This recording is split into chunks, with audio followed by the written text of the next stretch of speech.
Okay, so I know I'm a little late on this, but I have been battling food poisoning for the past week, which was a lot of fun. And still kind of dealing with it, but I'm at a point where I can actually film, so that's why I'm laying this movie review. Also, it was my birthday the other day, and so that kind of sucked dealing with the food poisoning on my birthday, but enough about me. How was the Ballerina? I had a lot of fun with it. Let's get into it.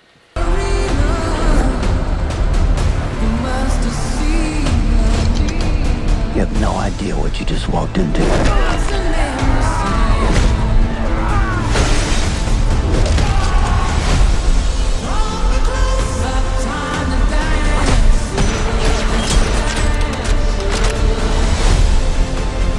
They killed my father.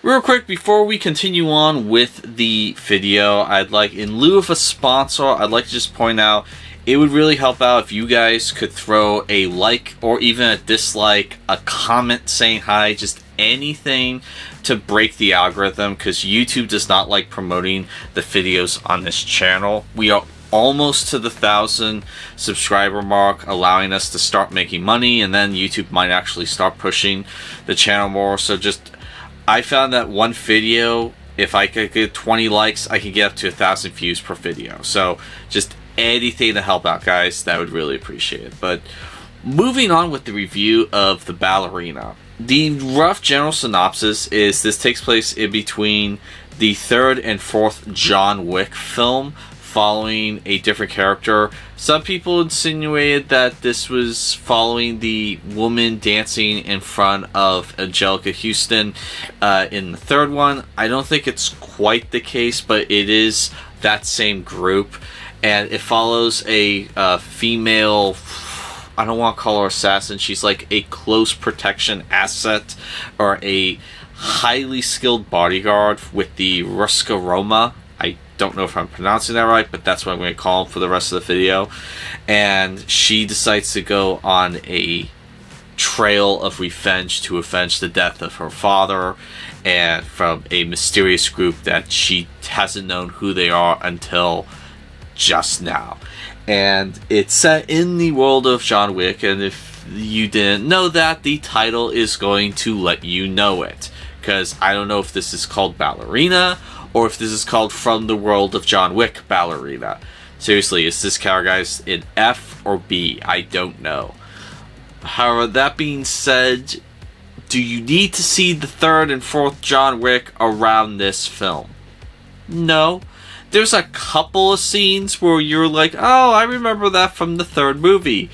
But honestly, if you've never seen a John Wick film before in your life, you could easily go into this fresh, and hell, you might even have a little bit more fun if you had never seen a John Wick film, and then you watch this like, Keanu Reeves, what's he doing? Oh yeah, he's part of John Wick. Maybe I might check out the John Wick films after this one. It doesn't really spoil anything for the fourth one or the third one, really. I mean, there is a scene they show from the third one, but if you hadn't seen it, you wouldn't really know what it means until you see the third John Wick. And one of the things I really like about this film is this movie does a really good job expanding the world of John Wick beyond assassins and assassinations. When you watch the first John Wick film, it's just, oh, okay, so like everyone secretly is an assassin. And then you watch the second one, it's like, oh, okay, it wasn't just everyone in New York, it's everyone in the world is secretly assassin. Okay, and then you watch the third one, it's just like, oh, even like janitors and homeless people are assassins. And it's just like, in this universe, everyone's an assassin. Where this film does a good job kind of establishing that, like, no, the Roma are not assassins. They all specialize in being bodyguards. And then there's this other group that's basically like a cult, and they are not really assassins either. They're just killers, and they'll kill anyone that crosses them, but they don't really take assassination contracts. And so the Ballerina does a really good job expanding world beyond just everyone's an assassin. And I really like that. Especially with the Ruscaroma, because watching the first 4 John Wick films, I just naively assumed that the Ruscaroma, the group that John Wick used to be part of, were just assassins. And this movie's like, no, we do not assassinate people, we protect people. It's like, oh, interesting. But like, one of the biggest questions that people will have with this film going into it, especially if they're John Wick fans, is do the fight sequences and the action scenes deliver? It's the make or break question of this film, and I'm glad to say that, yeah, they do deliver. I mean, this film was delayed a year. This was supposed to come out last year, and one of the ongoing rumors was that it was delayed because the fight scenes were lacking, and so they brought in Chad Stahelski, if I pronounce his name right, David Leitch, and the guys who make the John Wick films to like spruce up the action sequences. That was one of the ongoing theories. Another one of the theories that I believe is they saw how Mad Max Furiosa panned out financially. It's like, hey, maybe we should do some reshoots and have a couple more scenes with Keanu Reeves in it, because let's be honest, Keanu Reeves is a bigger box office draw right now than Ana de Armas, if I'm pronouncing her name right. And so that's probably what they spent the year doing some reshoots on, was just getting Keanu back, doing some of that sprucing up the fight scenes. And I'm glad they did, because the year delay really helped with the fight sequences. And one of like the big questions is this going to be like a Disney female-led movie, or is this going to be like an early 2000s led female movie? And what I mean is, if Disney was doing this, then they would have just made her a girl boss and she can do no wrong, she's perfect in every way, and that same old boring, tired trope. And thankfully, Ana de Armas does not feel like a girl boss in this movie. There's a very crucial scene at the beginning where this person training her is explaining to her, look, you're smaller than everyone else, you're weaker, you're slower, you're going to have to cheat in any fight you go into, and you need to know this going in. And I really appreciate that, because there's a good chunk of this movie just showing her training, showing her working on becoming a very effective, highly skilled bodyguard. And you see her screw up numerous times through this training montage, and it's kind of nice. And when she engages in a fight, does she win all of her fights? Most of them, yes. But does it look like she works her ass off to win them? Yes. It's very refreshing. If Disney was making this, she would just slap some 200-pound full of muscle guy wearing body armor, and he would have fallen over like a wimp. And it's so boring, predictable, unbelievable. And in this, if she goes up against a guy who weighs 3 times her size, it's going to take her like 4 or 5 minutes to take the guy down. And not only does it look realistic, it's actually very entertaining. And whenever she wins the fight, she's like walking away with a limp, panting her ass off. I kind of enjoyed it. She's using the blades of skis to take guys out. She's using hammers, every little trick in the book. There's one scene involving nothing but grenades. It's like, yeah, 90-pound woman going up against 12 guys with guns probably would not survive. 90-pound woman with a bunch of grenades going up against guys with guns. Now you got an interesting fight sequence here. It was a lot of fun.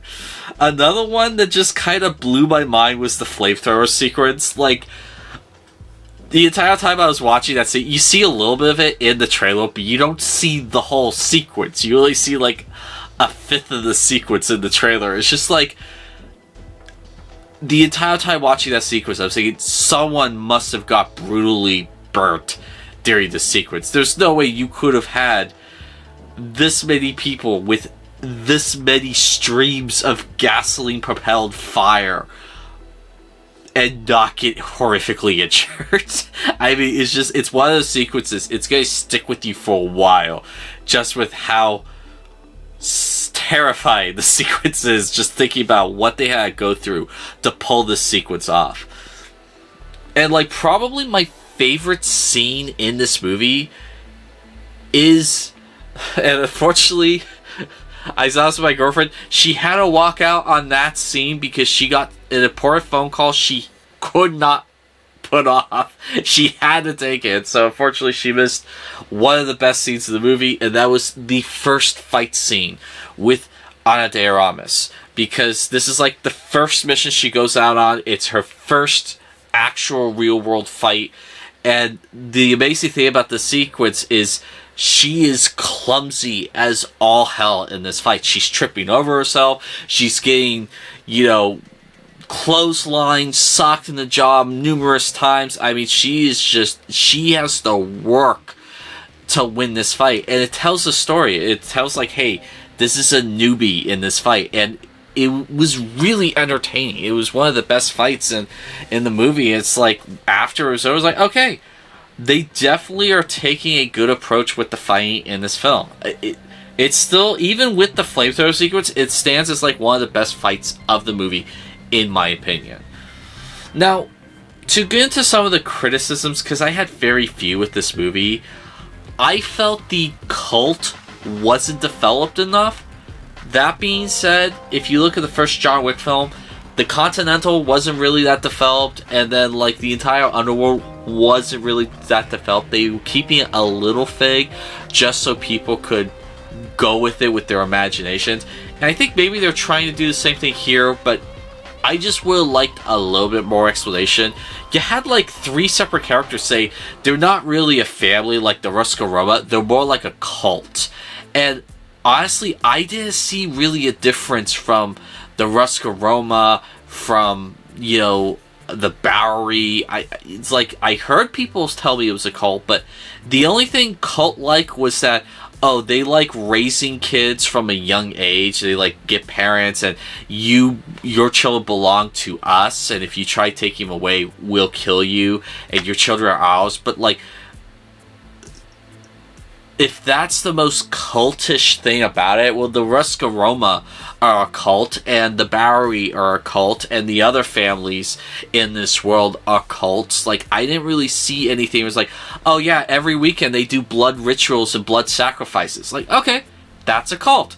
Oh yeah, you have to drink the blood of your handler every week. Okay, that's a cult. Okay, you have to pray to this religion that they came up with. Okay, that's a cult. I never really got cult from this group. I just got like, another Ruska Roma from this group. The other thing that I didn't like was there's kind of this serious plot hole in the film revolving around John Wick. I won't spoil it in this, but I will spoil something from the third John Wick film. So if you haven't seen the third John Wick, you should move forward to the end of this video now. But in the third John Wick film, John Wick goes to the Ruska Roma and he gets his ticket punched, okay, or clipped or whatever, and basically he is no longer a member of the Ruska Roma after that, and he's an outcast. He can't rely on the family anymore. He's no longer part of the Ruska Roma, and sure, one could make the argument that they probably would have ignored that after a certain point, but then in the fourth John Wick film, it's kind of a factor that he's not part of the Ruska Roma, and it's part of the film like, hey, you should probably try and become part of the Ruska Roma again if you want to, do A, B, and C. And so it's a factor in the fourth film, but in this film, it's kind of treated like, oh yeah, we have a member of the Ruska Roma that we can send, and it's John Wick. And it's like, kind of a plot hole there, guys. So, I mean, granted, I know I'm nitpicking, but, if those are the issues I had to pull out, then yeah, I would say probably those were my biggest issues with the Ballerina. So, ultimately, in the end, I had a lot of fun with this movie. Granted, I've always enjoyed the John Wick series. I'm one of the few people that actually like the Continental. I mean, even actors from the John Wick films don't like the Continental, but I kind of liked it, and I felt that the Ballerina was a great addition to the John Wick franchise. I'm looking forward to the Kane spin-off film if it happens. Unfortunately, the Ballerina is not doing well right now financially. I would say if you want a good action film, go check out Ballerina. I think you're going to have a lot of fun with it. It's not your typical girl boss movie. Ana de Armas is actually a likable character. I had a lot of fun with it. The fight scenes are very well made, and it's kind of a fun movie. I'd like to see a sequel to this, and I would say it's one of the better films I've seen this year.